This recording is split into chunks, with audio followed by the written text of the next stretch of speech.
Combat is a series I've had a long history with. I picked it up at 7 and played through 0. Peak game, by the way. Now we've waited 7 years for the next entry, and just now got announcements and demos as of now. And I have a lot to say on what I look forward to. Ace Combat 7 was a very great game, but had a lot of flaws I hope get ironed out in the next game.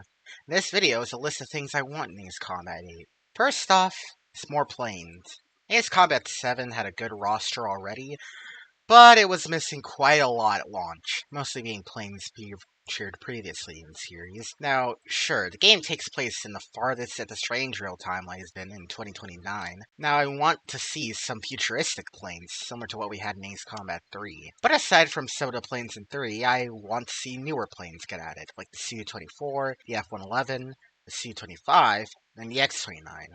Maybe even a J-20. I think it'd just be nice to see some new planes in this series, most because Ace Combat 7 had, 6 different flankers! This isn't War Thunder. We don't need to artificially spread the Russian part of the aircraft tree. Screw it. Add in a Blackbird while you're at it. You added it 7 and 7. You notice how the first 3 planes I mentioned are attack fighters? Ace Combat 7 did a good job of having lots of fighters, but dropped the ball when it came to having unique attack planes, only having 2 of them! And they only added, 1 attack fighter in the DLCs. Ace Combat 8 definitely needs more attack fighters with unique traits about them to make the gameplay more diverse. As in 7, you really only need the A-10 or Su-34 for any ground attack missions, with multi-role fighters also doing the job just well. Now, that should be avoided, and adding more variety to choose how you handle strike missions will make the gameplay a lot more fun. Another thing, which is kind of a stretch, but they could add some kind of target pod view that engages autopilot for some strike planes with heavy missiles and such. Which, yeah, I kind of stole the idea from War Thunder, which stole the idea from real life, but bleh.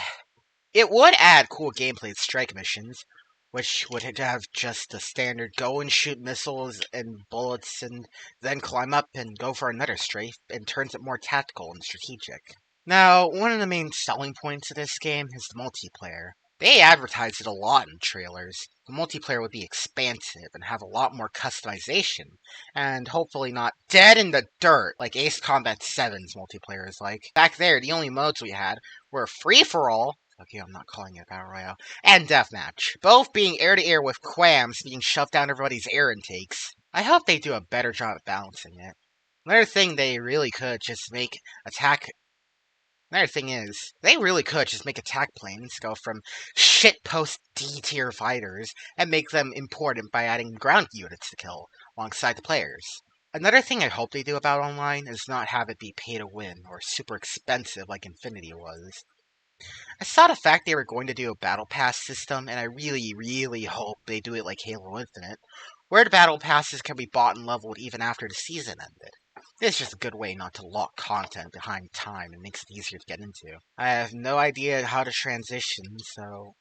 VTOLs, aka Vertical Takeoff and Landing Aircraft, can float like a UFO, and I believe Ace Combat 8 should have these as another option to the whole ground attack point I made.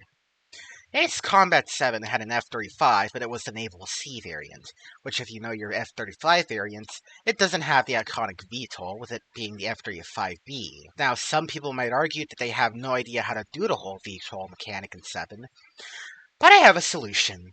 Project Wingman managed to do it 3 years after Ace Combat 7 released, with the Acceptor. Acceptor? Aka the off-brand Harrier. The main thing that allows it to VTOL is the fact that it just doesn't stall while letting it hover like a UFO. Hell, GTA 5 managed to make it work with its F-160 Raiju. Heh, that's familiar. Holding down the right D-pad, the whole thing turns into a goddamn helicopter that can even hover upside down. Hell, even Saints Row did this back in 2013 with this Macross-looking F-69 VTOL. That also has forward-swept wings and the beamly... Wait a damn second! Oh yeah, a PS2 game! Being Air Force Delta Strike also managed to make VTOLs back when Ace Combat 4, 5, and 0 released. The friendly AI had a bit of a downgrade this time, after Ace Combat 0, with 7 not even having the same control you had with allies.